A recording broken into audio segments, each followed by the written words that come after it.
Nesse exato momento, em algum lugar do mundo, alguém está contando uma história para outra pessoa.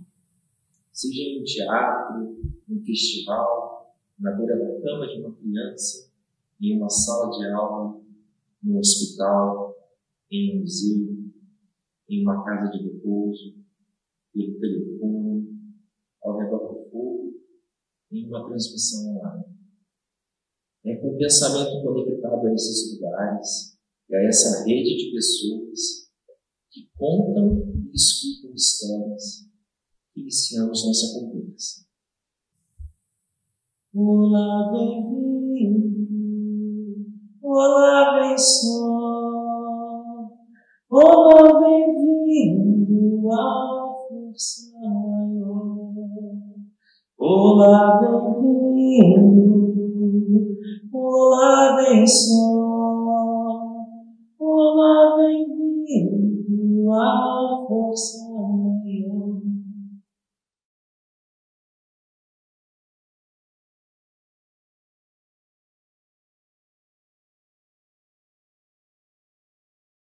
A gente hoje está iniciando um percurso de um espetáculo que se chama A Arte de Governar a Si Mesmo. É um espetáculo de narração artística. E daqui a pouquinho vocês vão ouvir falar um pouco mais sobre isso. O que quer dizer a narração artística? Né? O que a gente está dizendo quando fala isso? E junto com essa pequena circulação que a gente vai fazer aqui em Niterói e também no Rio, a gente programou algumas ações transversais, sempre com as histórias, com a intenção não só de ampliar alguns temas que estão no espetáculo, mas também de semear alguns pontos que a gente sente significativos nesse momento pelos lugares onde a gente está passando. Então, a gente está começando em Niterói, meu nome é Daniela, André, eu sou aqui de Niterói. E aqui a gente sente uma coisa muito necessária, que é a gente poder se encontrar os contadores de histórias aqui, das redondezas, da região, e começar a semear também o que é esse movimento do contador de histórias da cidade, urbano, contemporâneo, que conta em diversos lugares, que conta no teatro, mas que conta no hospital, que conta na escola, que conta no consultório, que conta na rua, que conta na biblioteca, e que tem diferentes formas nesse fazer, diferentes maneiras de se expressar nesse fazer, que é também uma característica do narrador contemporâneo, né? Esse ressurgimento que a gente vê acontecendo já há alguns anos, e é muito significativo que isso aconteça nos momentos de crise, porque talvez o que a gente faz tem um sentido, carrega sentido, recorda sentido. Então, essa semente de reunião é na intenção também de que a gente possa ir recordando, pontuando, que, embora a gente às vezes não se veja, nós somos muitos e somos diversos, e temos muitas maneiras de atuar. E a gente precisa valorizar isso nesse momento, fortificar isso nesse momento. Então, a primeira semente de hoje é da reunião.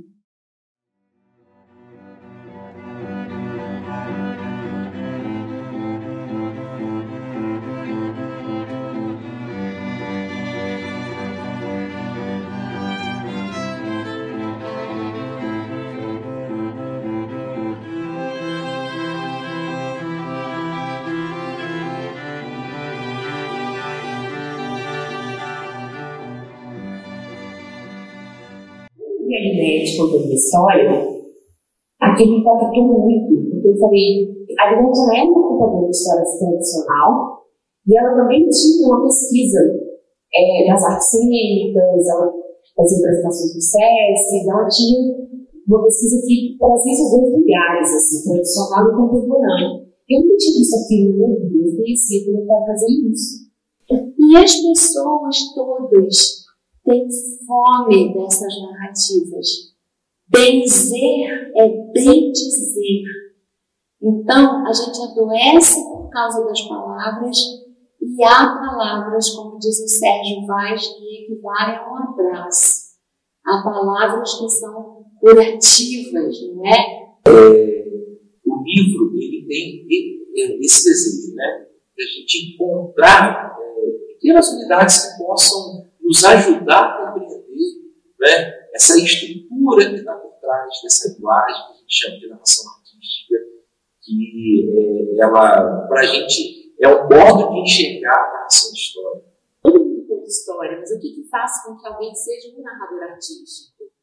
Um dos meios que nós entendemos que a cultura, as tradições, elas possam continuar para as futuras gerações, perpassa por essa escuta e por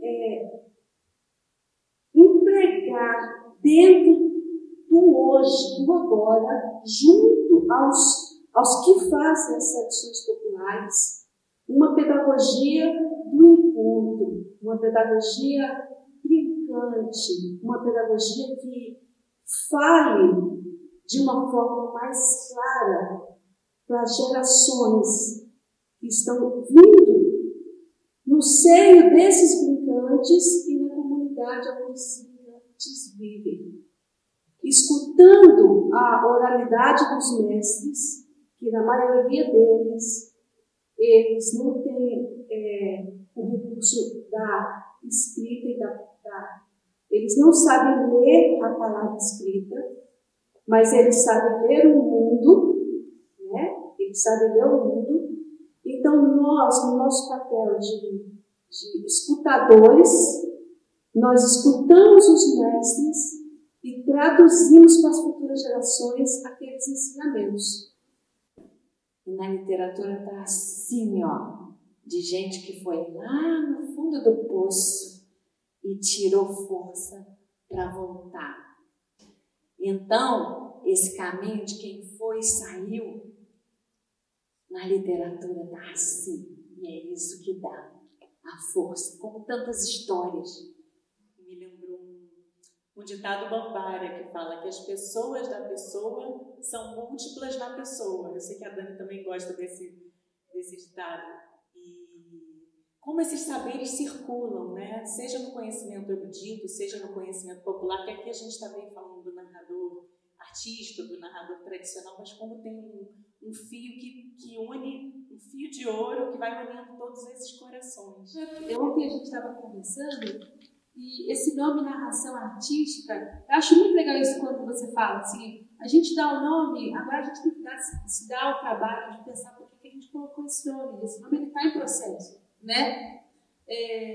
Mas o que eu acho interessante disso é que o fato de surgir esse nome, narração artística, não quer dizer necessariamente que você vai trabalhar com um cenário, ou que você fez o curso de teatro, ou que você fez, mas que existe uma delicadeza no seu fazer, uma consciência no seu fazer, que é uma arte.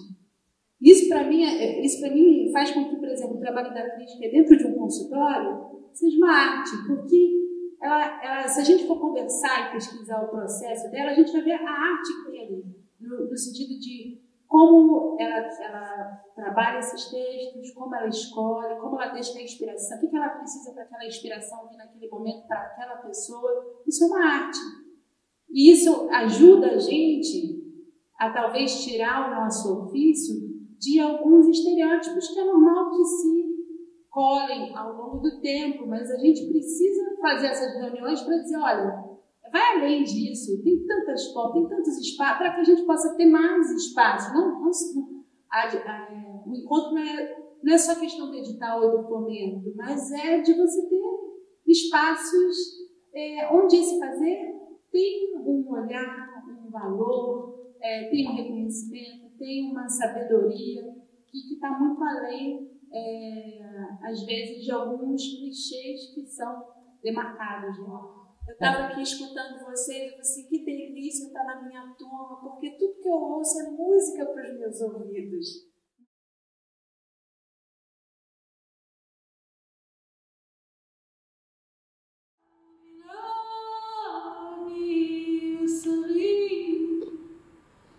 É impressionante esses passarinhos, está vendo ali? Naquela árvore. Ó, tem um pássaro amarelo ali, do lado dele tem um preto, tá vendo? É só eu começar a cantar, que eles cantam também. Lá na madraça, na escola, a gente aprende a linguagem dos animais. Porque se eles estão falando, é claro que eles estão. Claro que eles estão. Não, de jeito nenhum. De jeito nenhum. Eu não vou falar para você o que eles estão te dizendo, não. Não vou falar. Mas tá bem, eu vou falar. Olha só. Vou falar. Tá insistindo, eu vou falar. Ó, o passarinho amarelo tá dizendo que quando você for rei, vai ser muito difícil. O rei estava passando com toda a sua comitiva, uma coisa muito bonita, uns cavalos com os penachos assim, todo mundo muito bem vestido. E aí ele foi passando, quando passou embaixo do arco, ele bateu com a cabeça no arco, a coroa caiu no chão. Foi uma vergonha pública, todo mundo começou a rir, o rei ficou furioso, disse que a pessoa que construiu aquele arco deveria ser enforcada imediatamente. Chamaram o chefe dos trabalhadores, foram logo passando a corda nele, mas ele disse, não, a culpa não é minha, eu só dou as ordens, a culpa mesmo é dos trabalhadores. Pois é.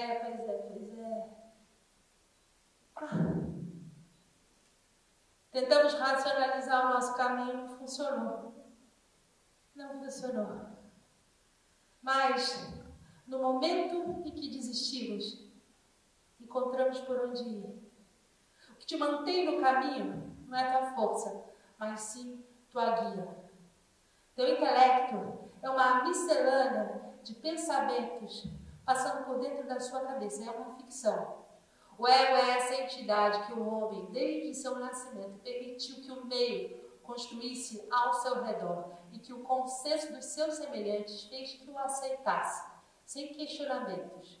É uma entidade ilusória, instável e cheia de preocupações. E apenas o hábito faz com que não o reconheçamos. O ego é redundantemente egoísta, como se fugisse em pânico de se ver confrontado com a sua verdadeira realidade. Febrilmente constrói imponentes estruturas de autograndeza, autoimportância, autoestima, mais constrangedoras do que qualquer prisão física, pois inconscientemente tomamos as suas paredes como a própria realidade, de tal maneira que nos esquecemos do verdadeiro sentido de estar aqui.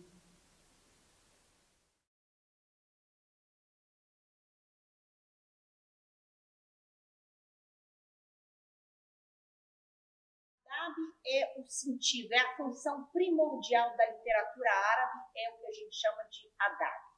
O adab é a cortesia, o respeito, a justeza. É como é que você vai trabalhar nos contos as situações que não tem adab, que não tem cortesia, gentileza. O que acontece com essas situações? Sempre dá problema, sempre acaba no fundo. Então, os contos eles vão sempre nos mostrar o caminho que vai buscar a harmonia. E a harmonia ela é tratada a partir do adab. O adab ajuda a criar um contexto no qual desenvolvemos a nossa humanidade. Então, é o adab que vai fazer com que a gente se situe como um ser humano de posse da gente mesmo.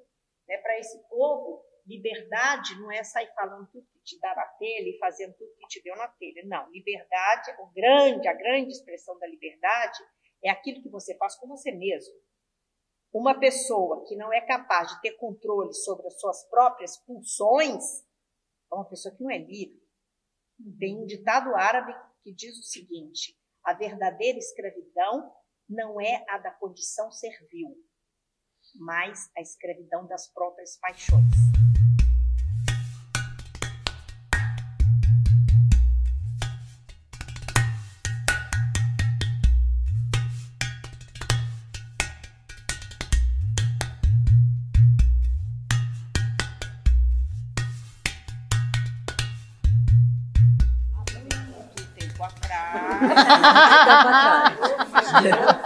Houve uma vez na Pérsia, existia um rei, existia um costume. Quando o sultão, o rei, ele falecia, seu filho mais velho assumia o comando dos seus domínios. Eram muitos domínios. E esse rei veio a falecer e ele tinha 2 filhos. Shahriar, o mais velho, e Shahzanam, o mais jovem. E ele só conseguia pensar naquilo que era a última coisa que ele tinha visto. A esposa abraçada com o escravo da cozinha. Mas então nós vamos ver 7 temas que são trabalhados de forma dialética. Então, morte e imortalidade, amor carnal e amor místico, os sentidos, o prazer e o sofrimento dos sentidos, as viagens e as prisões, verdades e mentiras, humor e sabedoria, e falta um, deixa eu ver se eu me lembro. Maravilhoso e feitiçaria. Tá? E 3 coisas são irrecuperáveis. Uma flecha atirada ao vento, uma palavra dita e uma oportunidade perdida. No século XII, século XIII, são séculos que a gente vai ver assim, uma exuberância de grandes místicos, de grandes mestres, de grandes homens de ciência, e eles vão organizar isso de uma determinada forma que a gente vai descobrir que as 1001 Noites não são apenas um manual de histórias, mas são muito mais do que isso, porque são, na verdade, um manual iniciático para o ser humano neste planeta. E nesse momento nós vamos ter em Bagdá 375 casas de tradução. Traduzia-se de tudo para tudo. Traduzia-se do hebraico, do grego, do latim, do sumério, do aramaico, de tudo que vocês puderem imaginar, traduzia-se para o árabe. E o Nasruddin tinha lá a sua roda, né, de discípulos.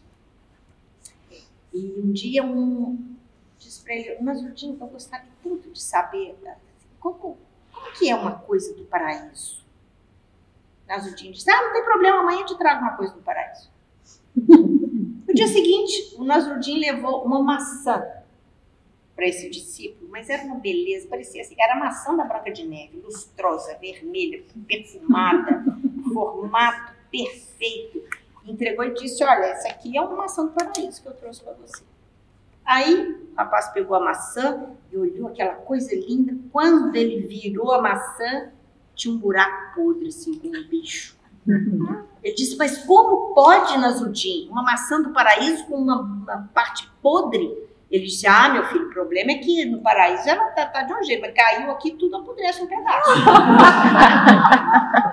Ele diz que ali tem alguma coisa que não está certa, porque 3 não é um número ideal, 4 é um número ideal.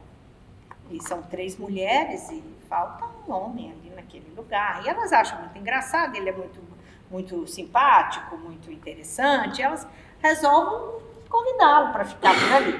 E elas começam a preparar a mesa com vinho, aí as taças, os vinhos, as comidas, as guloseimas, as flores. Então, ela está trabalhando a questão da vertigem. Vocês vão ver na história que sempre que vai acontecer o sexo, tem alguma coisa que cuida da vertigem. É preciso que haja vertigem. Velas perfumadas.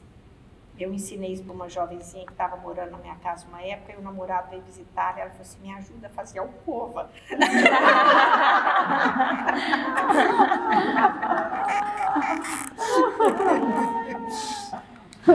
Então tem as velas perfumadas, então tem os cheiros, tem os sabores, tem o que você vê que é bonito. Então tudo isso é criar vertigem. Por que criar vertigem? Porque nós humanos somos mais do que instinto. A gente é mais do que isso. Então, o sexo ele precisa acontecer no nível mais elevado possível, porque não é só instinto. Na 11ª noite, ela trouxe os filhos.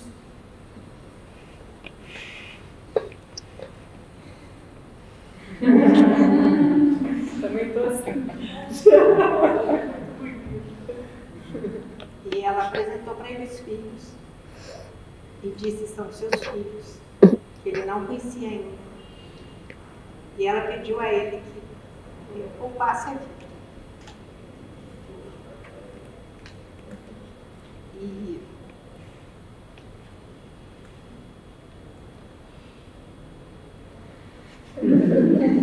eu sempre passo por isso nesse momento.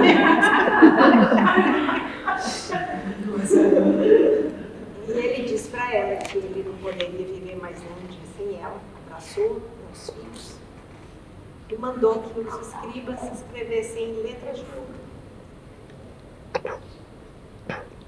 todas as histórias que procuravam.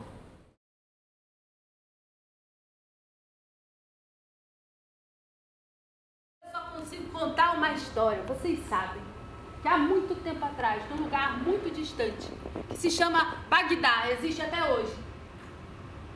Existia um jovem, mas esse jovem ele era órfão, não tinha nem pai nem mãe. Então ele precisou, desde muito cedo, aprender a trabalhar, lutar pela subsistência dele. De cada trabalho que ele fazia, ele ganhava um pouquinho. Esse pouquinho ele juntava com outro pouquinho, porque ele tinha um plano. Ele queria alugar camelos para os mercadores de Bagdá, que levavam essas mercadorias assim para longe. Então ele juntou um pouquinho quanto pouquinho, depois de um tempo comprou um camelo. E depois, juntando mais um pouquinho, outro pouquinho, já tinha 80 camelos. Quando essa história começa?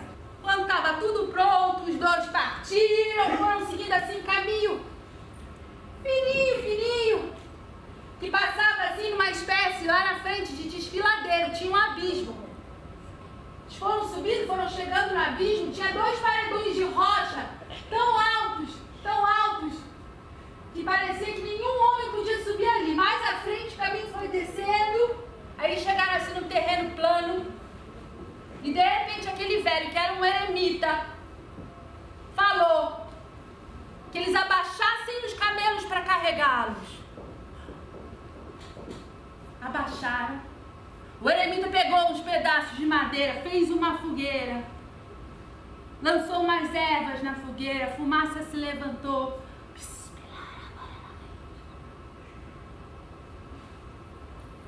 Na frente dos dois, de repente, apareceu uma rocha.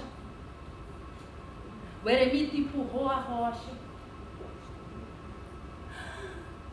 Meu Deus, na frente deles apareceu uma quantidade de coisa. O cameleiro nunca tinha visto isso. Mas eram pedras preciosas de todas as cores. Eram moedas de ouro, moedas de prata. Tudo assim, ó, jogado no chão.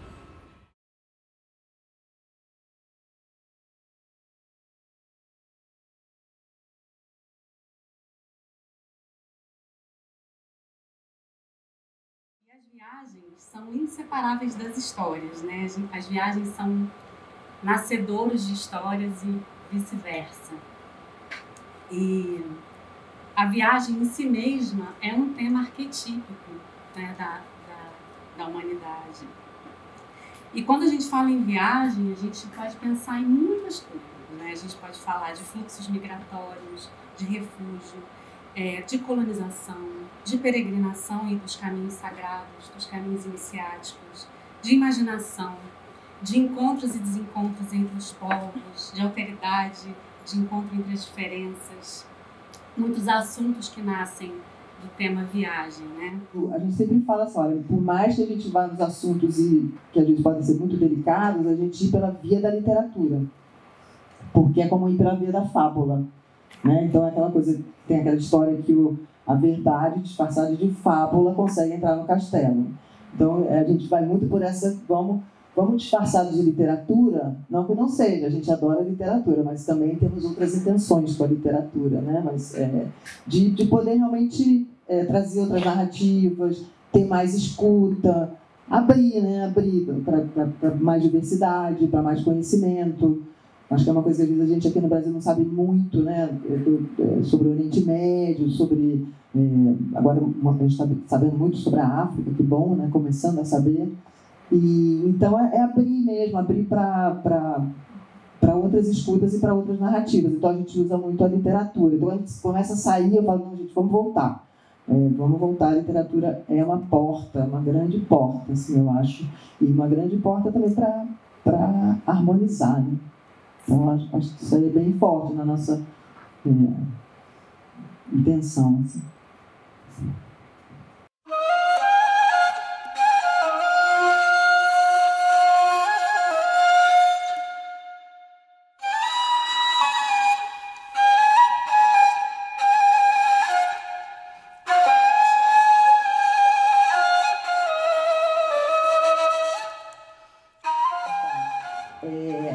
Essa questão do que é o mundo árabe, você dá essa introdução, eu não tenho nenhuma formação em história. Minha parte, eu vou mais pela literatura, e por conta de estar fazendo uma literatura que a gente chama das culturas do Oriente Médio, a gente fala assim, uma literatura árabe, não é uma única literatura, e nem o Oriente Médio é só uma coisa, né? Então, é uma questão ótima, porque, na verdade, a gente demorou bastante tempo, eu não sei se a gente já resolveu, mas pensando sobre isso, para fazer editora e delimitar qual seria esse, enfim, que tamanho que isso ia ter, se era uma questão geográfica, se era uma questão linguística, se era uma questão do Islã, né, que a partir do século VII, quando veio o profeta, e quando tem a revelação e o Islã, ele se expande muito rápido, em 100 anos, todo o norte da África, a Espanha, enfim, toda essa expansão. Como é que ia ser isso, né? Qual ia ser essa referência? Então, hoje, para a gente, a questão da literatura árabe tem a ver não só com a língua árabe, mas, enfim, porque também a gente tem autores que escrevem em francês, porque também esses países como a Tunísia, como a Argélia, ou mesmo o Líbano, que tem muita influência francesa, alguns grandes escritores como o Amin Maalouf escrevem em francês. E são libaneses, moram na França, então tem também a diáspora árabe. Então também, a gente também é uma discussão que a gente tem, inclusive, com os tradutores. É literatura árabe uma literatura escrita em francês?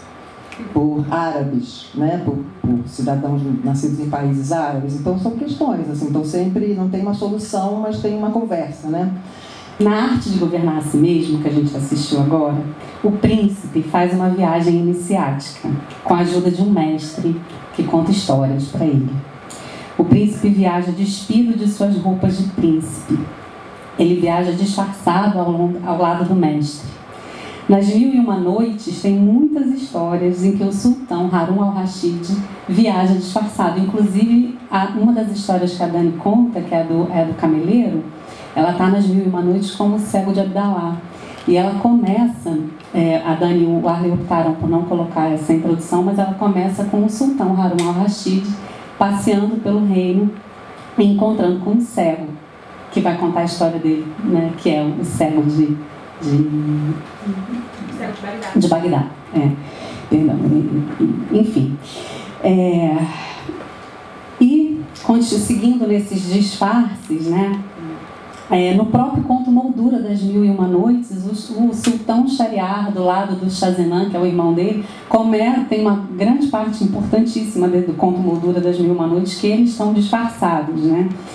Então, trazendo tudo isso, o viajante ou a viajante, né, esse personagem disfarçado, aparece em muitos contos da tradição oral.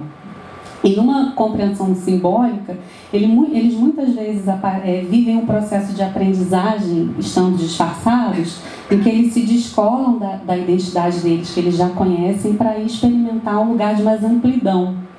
Então, e muitas vezes de iniciação. Porque a história do disfarce é isso, né? Por que você se disfarça? Para você poder se deslocar ou com mais segurança, né? Dependendo do lugar onde você está.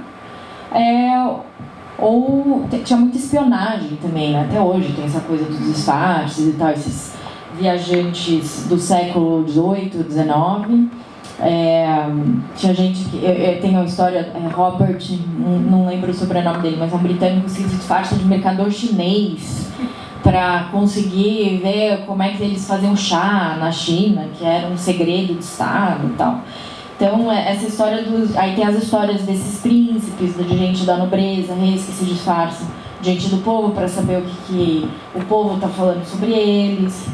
Eu vou falar da tábua da editora, que pode ser mais interessante do que uma coisa pessoal, mas é uma editora que a gente demorou bastante tempo para chegar aonde a gente queria chegar, tanto no catálogo quanto na perspectiva, ou na equipe que a gente tem, ou os tradutores. Então é um projeto de muitos anos, assim, e que começou, na verdade, com as viagens também, para alcançar essa autenticidade também, alguma legitimidade que a gente queria ter. Então a Ana, que é minha sócia, está ali. E a Ana morou 4 anos no Marrocos, então a gente sempre viajou bastante.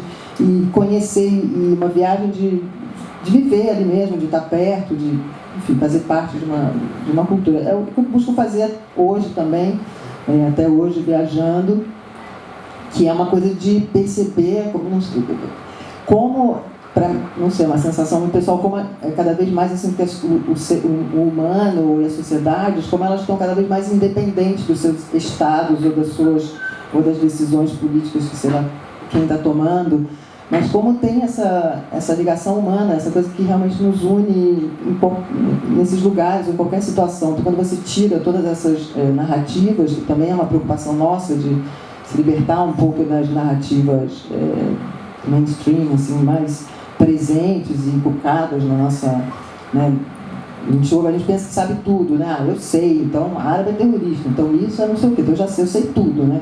E então acho que também te dá essa liberdade essa oportunidade de ter uma experiência de fazer uma comida, das coisas mais básicas, assim, né? O que eu estou falando é muito básico, mas eu acho importante para o projeto dessa editora essa experiência. Então eu acho importante fazer isso e comecei a ir para vários lugares que eu nunca tinha ido também. A Palestina é uma situação que a gente tem bastante proximidade, assim. Não vou falar exatamente disso agora porque isso é um tema muito gigante, mas pensando em disfarce também, né? Quando eu cruzei ali a fronteira da Jordânia com a Cisjordânia, também eu tive que me disfarçar de certa forma. De certa forma, quando você está com uma situação política ou você está se defrontando com questões assim mais da ordem, do controle, do colonialismo, você acaba se disfarçando também. Então, eu disfarcei de uma senhorinha católica que estava querendo ver Belém. Então, assim, para ser, né, um exemplo, por exemplo, bem raso, mas que também tem isso. Eu não sei, são tantas experiências, eu não sei, por exemplo, eu vou falar da Palestina, que foi uma experiência que eu tive há pouco tempo, eu passei um mês lá, na última viagem, e eu fiquei muito impressionada com como as pessoas vivem, apesar de tudo, e como elas têm alegria, como elas fazem as coisas mais básicas, como as crianças brincam, como, né, eu fui na época do Ramadã, que é uma festa importante, então, sabe, podia ter uma situação de manhã muito terrível, mas de tarde todo mundo já estava limpando tudo, de noite todo mundo estava na festa. Como eles se mantêm com a contação de história, principalmente com a coisa das crianças, a transmissão, e uma leveza, assim, uma alma e um coração leve. Então isso eu achei interessante. Aí alguém me falou, não, tem os heterônimos, né, do Fernando Pessoa. O Fernando Pessoa era muito loucão ali, né? Escrevia e tal, é muito interessante. Mas ele não vivia isso lá fora, assim, sabe? Eu acho que era uma coisa muito mais interna do que externa. Acho que ele nunca saiu como Álvaro de Campos, sabe? Por exemplo. E aí, esses viajantes não, eles viviam mesmo, assim, uma espécie de alter ego, mas eu acho que é mais ainda que um alter ego. Assim, mais radical. É mais radical. As fronteiras que foram criadas são completamente arbitrárias, né? O que é Oriente e o que é Ocidente. Porque isso é uma questão, né? Tanto que quando você vai pensar no catálogo da editora, eu vou pensar onde eu vou, que área que eu vou seguir a minha pesquisa, por exemplo. Porque o Oriente, até o século XVII, era as portas de Viena, sabe? O que a gente chama hoje de leste europeu ainda era considerado Oriente pelos próprios europeus, sabe?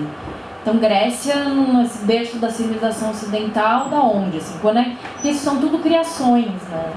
E aí também o Ocidente, Oriente e Ocidente, né? Mesmo o Oriente Médio, né? Esses termos. A África entra onde nisso?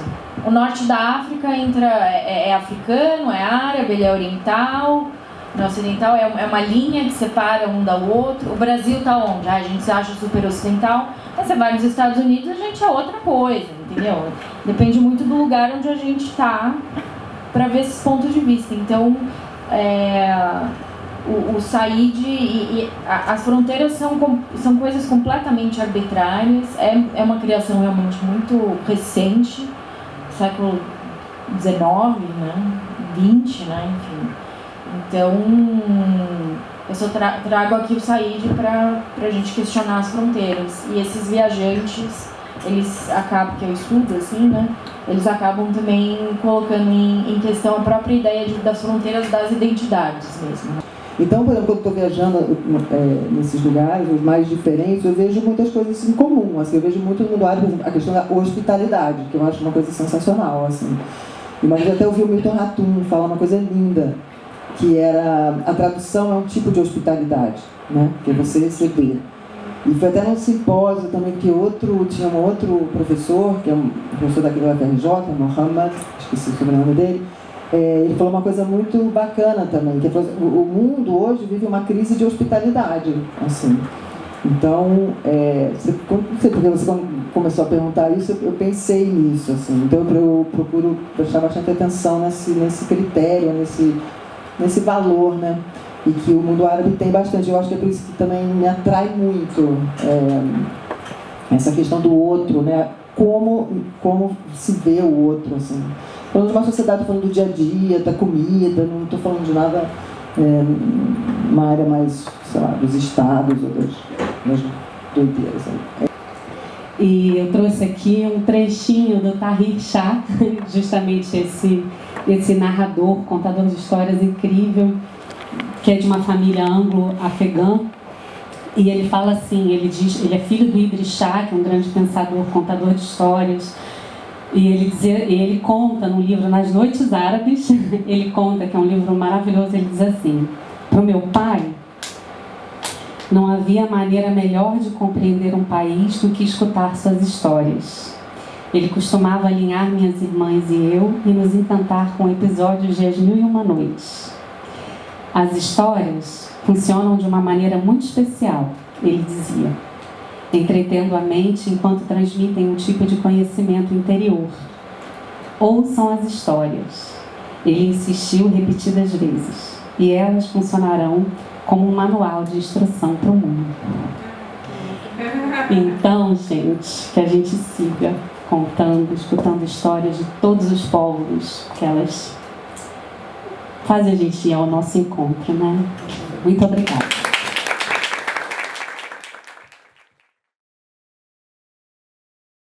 Vai demorar muito, essa viagem é um pouco diferente. Como assim? Você não sabe se vai demorar muito? Você não sabe para onde a gente está indo? Não, é porque essa viagem é diferente. Como eu estou te dizendo, enquanto a gente viaja, que a gente descobre o caminho.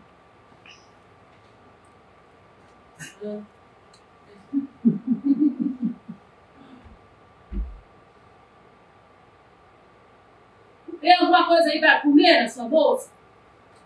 Não, eu não trouxe nada para comer, não. Mas como assim você não trouxe nada para comer? É que a gente vai comer o que a gente encontrar por aqui, ó. Tá vendo? Tem uns arbustos. Embaixo desses arbustos, você tá vendo? Tem uns frutinhos, assim, pretos, redondos.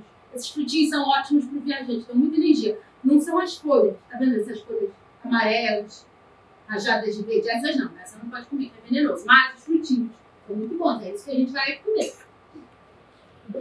Olha só, passarinho preto voou. A gente não vai poder continuar a história hoje.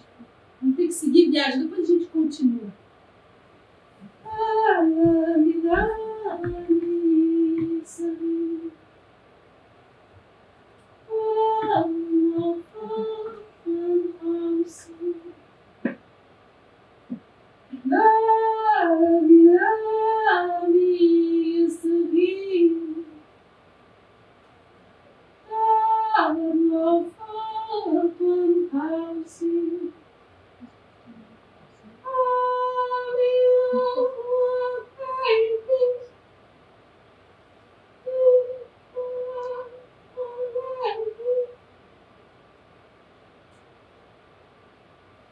E aqueles 2 camelos ali estão zoando? Claro que eles estão falando. Estão falando, sim. O primeiro camelo está dizendo que, quando você for rei, vai ser muito difícil parar aqui nessa fonte. Que vai ter muita gente parando aqui também, fugindo do país. Ninguém vai querer viver num reino tão impopular como o seu. Vai todo mundo se embora. Porque o segundo camelo? O segundo camelo também está falando, sim. O segundo camelo está continuando a história do rei que bateu com a cabeça no ar. Bom, eles agora tinham uma solução. Era só enforcar o arco.